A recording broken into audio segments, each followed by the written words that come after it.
በጣም የሚደንቅ ነገር ነው።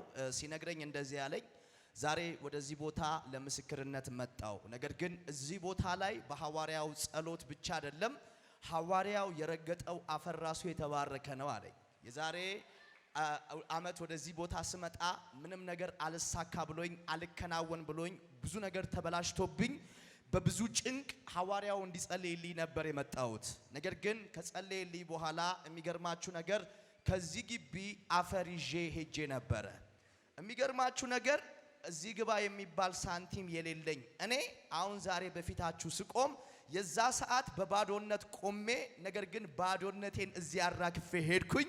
ከዚህ ግቢ አፈር ይዤ ሄድኩኝ። ሐዋርያው የጸለየልኝ ጸሎት በህይወቴ ሆኖ አንድ አመት ባልሞላ ጊዜ ውስጥ እግዚአብሔር የሁለት መኖሪያ ቤቶች ባለቤት አርጎኝ አሁን ሶስተኛውን ለመግዛት ዝግጅት ላይ ነኝ። በባዶነት መጣው፣ እግዚአብሔር ግን በሙላት ላከኝ ይላል። ለጌታ ክብር ደግማችሁ አጨብጭቡለት። ስመጣ ባዶ ነኝ። አሁን አንድ አይደለም ሁለት አይደለም ሶስት ቤቶች አሉኝ። ሌላ ቢዝነሶች ተሳክተውልኛል። እግዚአብሔር ተአምራት አድርጎልኛል ይላል። ለጌታ ክብር አጨብጭቡ። ስትነግረኝ እንደዚህ ያለችኝ ምናልባት ሴቶች በወር አንዴ የወር አበባ ያያሉ ወይንም በወር አንዴ ደም ይፈሳቸዋል። የዛ ሰዓት ያለባቸውን ጭንቆች እነሱ ያውቁታል። እሷ እንደዚህ ያለችኝ ለአንድ አመት አይደለም ለሁለት አመት አይደለም ለሶስት አመት አይደለም ለአራት አመት ሙሉ በተከታታይ ደም ይፈሳት ነበር። የሚገርማችሁ ነገር ወደ ኢየሱስ ድንቅ ስራ ዓለም አቀፍ ቤተክርስቲያንም አልመጣችም። በስልክ አገልግሎትም አልተደወለላትም። ገስታውስም አልገባችም። ነገር ግን መንፈሳዊ አባቴ ጂሰስ ወንደርፉል ቲቪ ላይ ሲያገለግል እንደዚህ አለ። በተለያየ ዓለም ሀገራት ሆናችሁ ወደ ጉባኤ መምጣት ያልቻላችሁ፣ ወደ ገስታውስ መግባት ያልቻላችሁ፣ ነገር ግን አሁን በዚህ ሰዓት ይህን ሰርቪስ በቤታችሁ ቁጭ ብላችሁ የምትመለከቱ ስፔሻሊ ከማህፀናችሁ ውስጥ ደም የሚፈስ ሁላችሁ ከፊት ለፊታችሁ ባለው ውሃ እንድትይዙ አዛለው ሲል በቴሌቪዥን ሰማሁት አለችኝ። ቀጥታ ሐዋርያው እንዳለ ውሃ ያስኩኝ። የሚገርማችሁ ነገር ልክ ጸልዮ ሲጨርስ ያንን ውሃ መኖሪያ ቤቴ ውስጥ ቁጭ ብዬ ጠጣሁት። ለአንድ አመት ለሁለት አመት ለሶስት አመት አለ ለአራት አመት ሙሉ ተከታታይ ይፈስ የነበረ ደም ከዛ ጸሎት በኋላ ቆመ። አረ ለጌታ ባካችሁ ጭብጨባችሁን። ይህ እጅግ በጣም የሚገርም ትልቅ ነገር ነው። ስነግረኝ በጣም እየተደነቅኩ ነበርና ለጌታ ክብር ደግማችሁ አጨብጭቡላት። አባቴ ብቻ አይደለም ልጆቹ ብቻ አይደሉም ኦሬዲ ጉባኤ ውስጥ ያለ ህዝብ ብቻ አይደለም። እስቲ ለጂሰስ ወንደርፉል ቲቪ ራሱ አጨብጭቡለት። እነምለ ደሞ ቆመ ነው ቆመ። ለአራት አመት ሙሉ ይፈስ የነበረ ደም ቆመ። አሁን ደም ቆመ ነው። ልጅ ይዛ መጣችሁ? ይሄው ከዛ በኋላ ሁለት ልጆች ወለድኩኝ። አባቴ ምን አልከኝ? ሁለት ልጆች ወለድኩ። ደም ቆሞ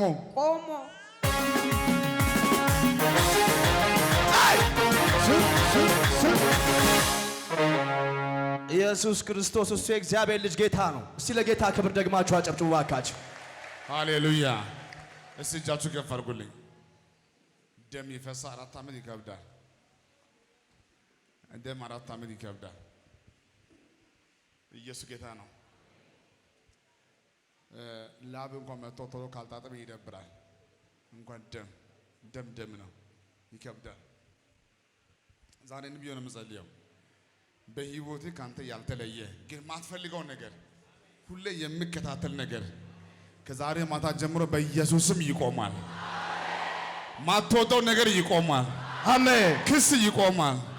እዳ ይቆማል። አሜን። ጭንቅ ይቆማል። አሜን። የሚያሳድድ ሰው ይቆማል። ሪሲቭ አሳዳጁ ይቆማል። አሜን። አሳዳጁ ይቆማል። አሜን። እስቲ እግዚአብሔር ያሳርፈኛል። እግዚአብሔር ያሳርፈኛል። በጌታ ድገሙና እግዚአብሔር ያሳርፈኛል። እግዚአብሔር ያሳርፈኛል። አንድ ድገሙና እግዚአብሔር ከነገር ሁሉ ያሳርፈኛል። እግዚአብሔር ከነገር ሁሉ ያሳርፈኛል። በኢየሱስም ያሳርፋችኋል። ሪሲቭ ከክስ ያሳርፋችኋል።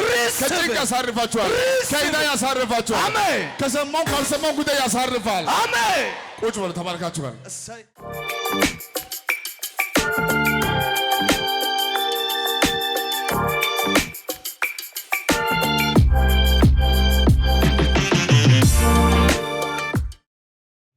ቅድሚያ ከኔ ጋር እግዚአብሔርን ታላቅ አድርጉ በእልልታና በጭብጨባ።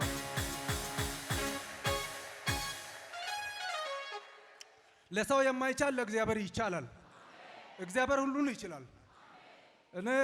ለኔ የወለደኝ አባቴ ከ2015 ጀምሮ በጭንቅላት ካንሰር ምክንያት በጣም እየታመመ በተለይ ስፔሻሊስቶች ያሉበት ሁሉ ሞክረን ያቃተውን እግዚአብሔር ሲረዳኝ እኔ ሐዋርያውን በባነር አይቼ እግዚአብሔር ማርኮኝ እዛ ቤት ለአምልኮ እንደዚህ ጋስታው ሲሄድ ለበሽተኞች እንደዚህ ሲጸለይ ያየሁትና እግዚአብሔር ሲረዳኝ አባቴን ከአገር ቤት አምጥቼ በሱ እጅ በብዙ መልክ እምቢ ብሎ ያቃተኝ እሱ ነገሮች ሁሉ ይስተካከላሉ ቀላል ነው አባ ድነሃል አለ ድኖ ተገኘ እግዚአብሔር ከኔ ጋር ታላቅ አድርጉልኝ ክብር ለእግዚአብሔር ይሁን ክብር ለኢየሱስ ይሁን የካንሰር አዋጅ ነው ማለት እኔ ደስ ያለ አንድ ነገር አለ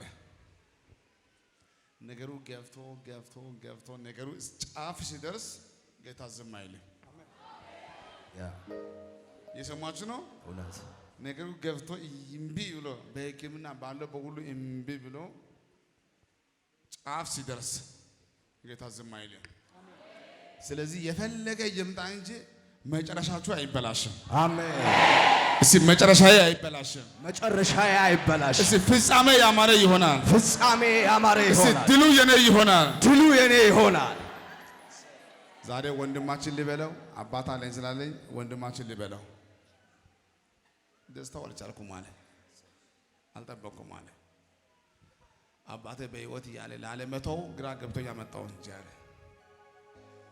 ዛሬ ግን ተፈውሶ ደስተኛው እየመጣው ዳድ ሲነግረኝ እንደዚህ አለኝ ያልሞከርኩት የህክምና ጣቢያ የለም እድሜያቸው ቢገፋም ነገር ግን አባቴ ናቸውና ያልሞከርኩት የህክምና ጣቢያ የለም ኬሞ ደረጃ ተደርሷል ተሞክሯል ነገር ግን የተሰጠው ቆይ እኔ ነኝ የማውቀው ያ በሽታው ነው ያሰው ይሄ አባቴ የተፈወሰው አባቱ የተፈወሰው እሰይ አሜሪካ ተከይዶ ዶላር ወጥቶ ገንዘብ ወጥቶ በቂ ገንዘብ እያለ በአሜሪካ ምድር ያልተቻለው በሽታ ቀለል ባለ መንገድ እዚህ ገስታውስ ገባው አባቴ ተፈወሰ አሜን እሰይ ጌታ መልካም አይደለ መልካም እጃችሁ ከፍ አድርጉልኝ በዚህ ዓመት በኢየሱስም በእናንተ ቤት ውስጥ ካንሰርና ኤችአይቪ አይሰራም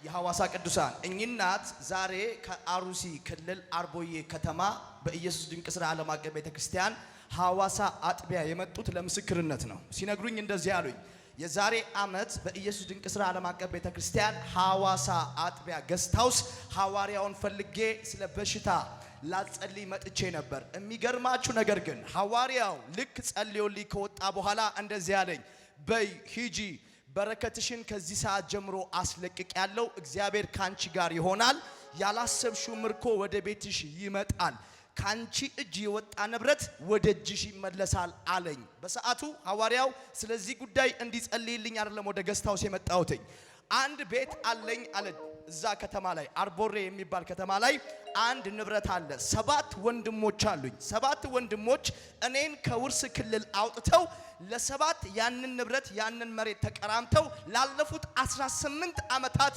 በቁጥጥራቸው ስር አርገውት ኖረው ነበር የሚገርማችሁ ነገር ሐዋሳ ገስታውስ ገብቼ ሐዋርያው ከዚህ ሰዓት ጀምሮ ምርኮሽ ፈጥኗል በሰው እጅ ያለ ንብረት ይመጣል ብሎ ትንቢት ሲነግረኝ እኔ አላመንኩም ለምን ከ18 ዓመት በኋላ እግዚአብሔር በዚህ መልኩ ይጎበኘኛል ብዬ አላሰብኩም ነበር የሚገርማችሁ ነገር ግን እነዛ 7 ወንድሞች ለ18 ዓመት ሙሉ ንብረታቸው አርገው ይዘውት የነበረውን ንብረት እንደዚህ ብለው መጡ ከዚህ በኋላ እኛ የድርሻችንን ተጠቅመናል ይህ ቤት የሚገባው ላንቺ ነው ብለው የእናትና የአባት ርስት የሆነውን ንብረት አሳልፈው ሰጥተውኛል አሁን በፍርድ ቤት ዞሮ ካርታ በስሜ ተጽፎ ይማ የኢየሱስ ድንቅ ሥራ ነው ብዬ ከአርቦዬ ድረስ በሐዋርያው ፊት ለመሰክር መጥቻለሁ ሐዋርያው በሰጠኝ አንድ ቃል እግዚአብሔር የ18 ዓመት ምርኮ መልሶልኛል ትላለች እናቴ በጭብጨባ ጌታ ላክብሩላት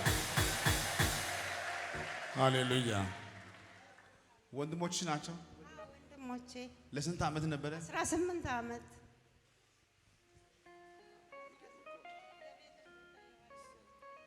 እስቲ አሜን አሜን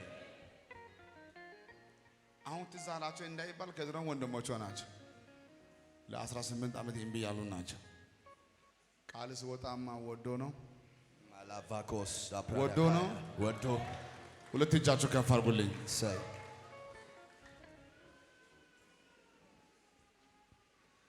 ከየትኛው ዳኛ፣ ከየትኛው ሟርተኛ፣ ከየትኛው ጠንቋይ፣ ከየትኛው አፍ ካለው ከየትኛው ብርቱ የተቀባ ሰው ይበልጣል። አሜን። ዘንድሮ እንዲህ ይሆናል። ሁለት ጉዳይ ይሆናል። እርሳይ አንደኛ ለዋታን የዋጣውን ጭምር ይተፋል። ይተፋል። የዋጣውን ጭምር ይተፋል። ይተፋል። ሁለተኛ ጉዳይ ልንገራችሁ። በጌታ በኢየሱስ ስም የምትወጁ ያንቺ ጉዳይ ከእጅሽ አይወጣም። አሜን። የምትወደው ያንተ ነገር እሰይ የምትወደው ቤቲ፣ አሜን፣ መኪና፣ አሜን፣ ንብረቲ፣ አሜን፣ ትዳሪ፣ አሜን፣ ልጆች፣ አሜን፣ የምትወጁ ነገር receive it papa አይንሽ እያየ receive it papa በኢየሱስም ወደ እጅሽ ይመለሳል። አሜን። ወደ እጃችሁ ይመለሳል። አሜን። እስቲ የምወደው የኔ ነገር የምወደው የኔ ነገር በኢየሱስ ስም በኢየሱስ ስም ከእጄ አይወጣም። በርሲ ከእጄ አይወጣም። እኔ ዛሬ ጸልያለሁ። ጫፍ ቀርቶ ቢሆንም ሜላካቫካስ ጫፍ ቀርቶ ቢሆንም ዛሬ ጸልያለሁ። receive በቅርብ ጊዜ ምርኮ ወደ እጅሽ ይመለሳል። አሜን። ቤትሽ ይመለሳል። አሜን። ዛሬ ይመለሳል። አሜን። ጤና ይመለሳል። አሜን። ኃይል ይታደሳል። አሜን። በቅርብ ጊዜ በትልቅ ምስጋና ትመጣላችሁ። አሜን።